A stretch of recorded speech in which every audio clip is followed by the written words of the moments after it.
This episode, we take an introspective look into the world of fashion and arts, how music influences designers, what creative hotspots inspire high street trends, and how dressing up in costume is a creative act in itself.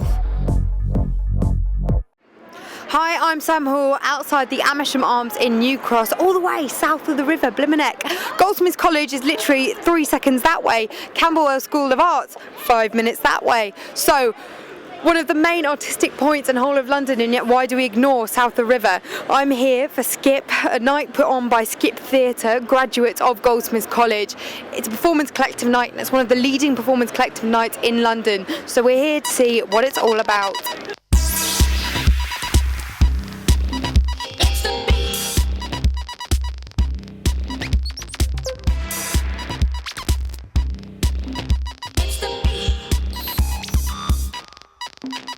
I'm here with Skip Theatre. Hello, girls. Hey. Hey.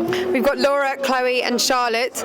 You've your night, Skip, at the Amersham Arms, the place of the Lock Tavern. It's probably the key showcase night in London for performance art.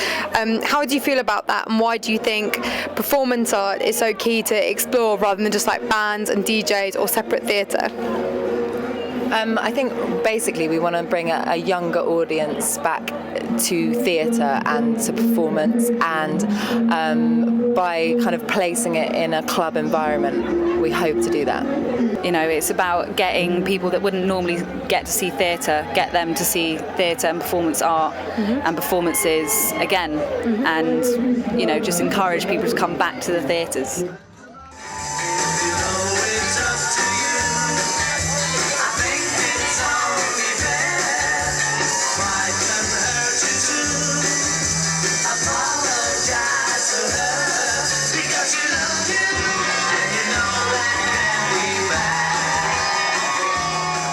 How do you think kind of like fashion and like dressing up is key to kind of like music and culture of London at the moment?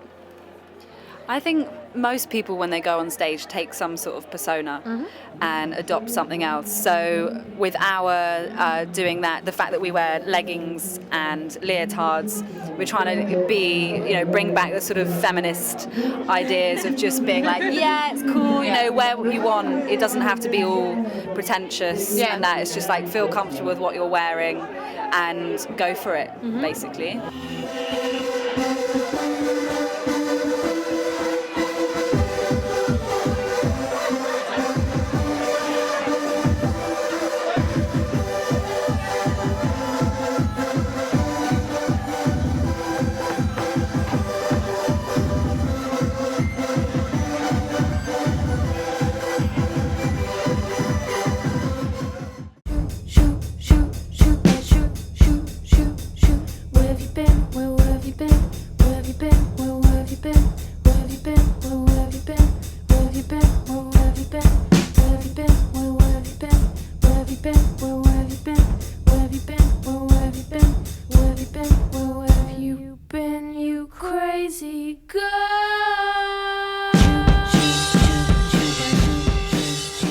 We've just witnessed the amazing Nicola Domain's Autumn Winter Collection 2008. Hello, Nicola. Hi, Sam. How do you think it went?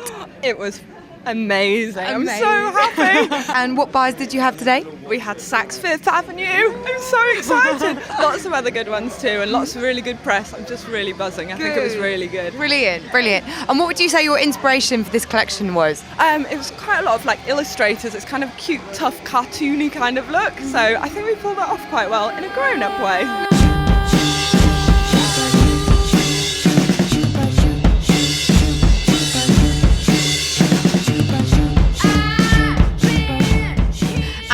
How would you say your position in London, sort of being an East End girl, plays within the whole fashion industry, specifically like your involvement in music? Obviously you go out with one of the guys from the Dogs. How does it all tie together into a little fashion bubble?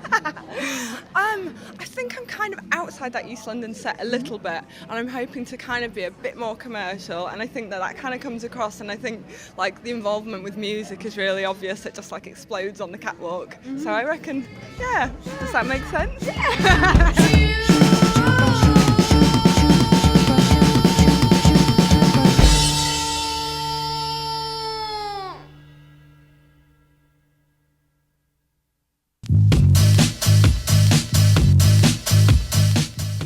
Percy, creators of fashion label PPQ, are also part founders of infamed London record label 1234 Records.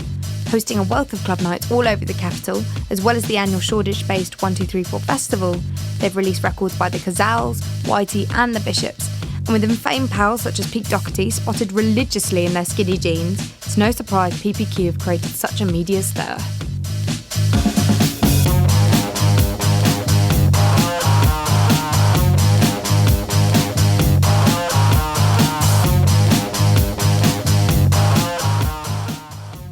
How do you feel music and fashion go hand in hand?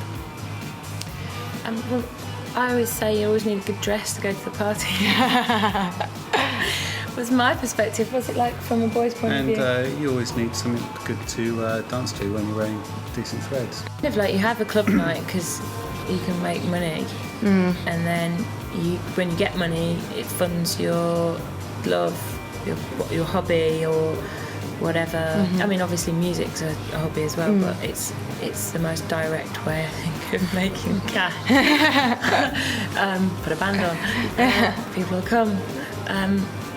And then we were just so self-absorbed in what we were making that we looked up one day and realised that people were buying it. And then it went on from there, really. And we wanted to take it to another level, and it's difficult when you're selling into independent stores when you've got a big collection, because you can see potential in things, and people aren't buying your range like you want it to be seen, so that's why we wanted to open the store, so you could see like the full collection. Yeah. Oh my goodness, a year later. Obviously, Cazals have been influencing your like modelling campaigns and Peter Geldof and Pete Doherty and stuff. Was that a key kind of thing to use to sort of gain media, or was that just a convenient music fashion link?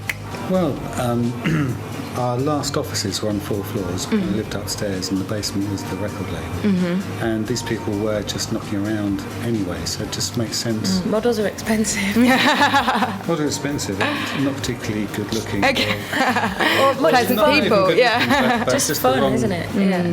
wrong type of people. Yeah. Lots of press say that you were responsible for the drainpipe revolution, in inverted commas. Do you consider that a good thing or a bad thing?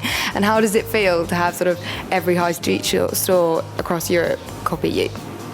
Amazing. I think, well, we've always done drain pipes, but drain pipes, obviously, they existed before we did, but we have instigated a lot of people in the media wearing them, so to some extent we've helped the trend rebook, and yeah, it's really nice.